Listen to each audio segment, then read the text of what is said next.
Assalamualaikum warahmatullahi wabarakatuh. Izin memperkenalkan diri, nama saya Regina Rindu Cahaya Pramesti, NPM 201020159, Prodi Hukum Tata Negara.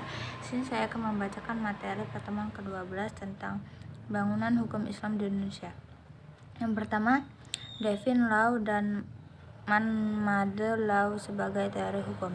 Hukum Islam dikategorikan sebagai define law karena aturan-aturan yang ada di dalamnya dibuat langsung oleh Tuhan untuk mengatur kehidupan manusia di dunia.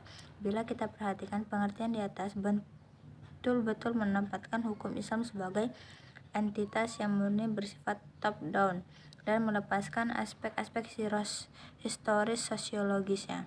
Sebagaimana yang dapat kita pahami pula dari kutipan di bawah ini, konsep hukum menurut usul fikih pada dasarnya terletak di atas pandangan bahwa hukum itu bersifat keagamaan. Sejak periode paling awal sejarah Islam, hukum telah dipandang sebagai keluar dan merupakan bagian dari syariah. Adapun syariah sebagaimana telah dijelaskan adalah pola tingkah laku manusia yang diatur oleh Allah Subhanahu wa taala.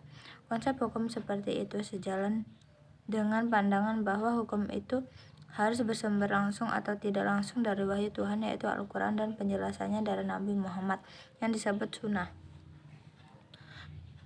Bila kutipan di atas dikaitkan dengan politik, maka itulah yang disebut dengan nomokrasi negara Islam. Sifat nomokrasi negara Islam menunjukkan kepercayaan terhadap supremasi hukum suci yang menjadi sumber otoritas pemerintahan. Peraturan suci seperti secara inherent memiliki karakter supranatural dan yang luar biasa.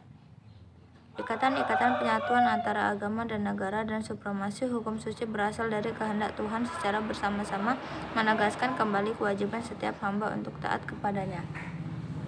Menurut Qaduri, warga negara Islam adalah hamba Allah dan hukum-hukumnya adalah hukum suci. Karena ia berasal dari hukum Allah Subhanahu wa taala, tidak diterapkan oleh manusia. Hukum suci seperti itu adalah pasti benar dan manusia hanya bisa mematuhi karena Allah lebih mengetahui dari otoritas maupun terhadap kebutuhan hambanya.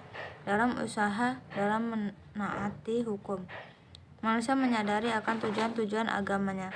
Karena hukum dalam Islam memiliki karakter sebagai sebuah kewajiban religius, pada waktu yang sama ia juga memberikan dukungan politik bagi agama Islam.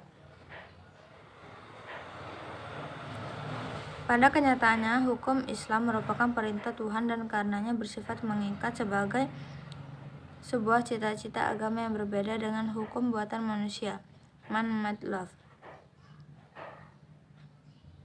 dan dianggap sebagai fenomena sosial yang tunduk pada kebutuhan manusia dan nilai-nilai. Karena alasan itulah hukum dalam pandangan pemikiran Muslim pada kenyataan bukanlah termasuk kajian yang independen dan empiris. Sebagai implikasi dari kedua faktor tersebut, yakni sifat sucinya dan ikatan yang kuat dengan tradisi-tradisi lama, hukum Islam berkembang menjadi sebuah hukum yang statis yang bisa dianggap menjadi penghalang bagi terjadinya perubahan. Perkembangan hukum Islam di Indonesia.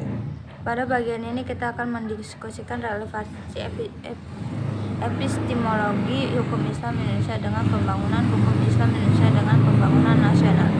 Namun, sebelum kita lebih jauh membahas persoalan tersebut, terlebih dahulu sebaiknya mengetahui apa yang dimaksud dengan hukum nasional. Mengapa kita membutuhkan hukum nasional dan bagaimana cara kita mewujudkan hukum nasional tersebut? Melalui penjelasan terhadap aspek-aspek inilah kita akan mengetahui relevansi epistemologi hukum Islam dengan pembangunan hukum nasional. Yang pertama, pembangunan hukum nasional. Dalam rangka membangun sistem hukum nasional, pemerintah menetapkan kebijakan untuk memanfaatkan 3 sistem yang eksis living law di Indonesia, yaitu sistem hukum adat, Islam, dan Barat sebagai bahan bakunya. Ketiga sistem hukum sangat berkontribusi dalam pembangunan hukum nasional. Tatanan hukum nasional Indonesia harus mengandung 5 ciri. Yang pertama, berwawasan kebangsaan dan berwawasan Nusantara.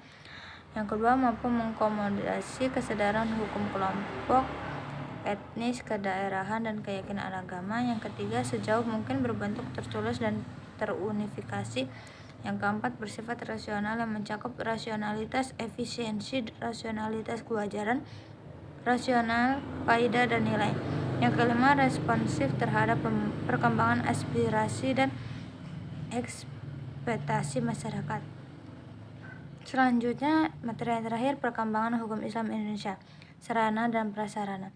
Berdasarkan penjelasan di atas, tampak sekali dalam hal penetapan kebijakan hukum Islam di Indonesia, pemerintah telah menjadikan hukum Islam sebagai bagian dari hukum nasional. Kondisi seperti ini tidak semata-mata terjadi di Indonesia, tetapi terjadi pula di negara-negara berpenduduk Muslim, baik yang memiliki konstitusi Islam maupun yang tidak memiliki. Sebagai sebuah sistem hukum atau bagian dari sebuah sistem hukum yang mempunyai teks tertulis dalam bidang-bidang yang dicakupkan, memiliki lembaga peradilan sesuai tingkat-tingkatan yang diperlukan, dan mempunyai alat penegak hukum untuk menjalankan. Itulah materi pertemuan 12. Saya akhiri. Wabillahi taufiq wal hidayah. Wassalamualaikum warahmatullahi wabarakatuh.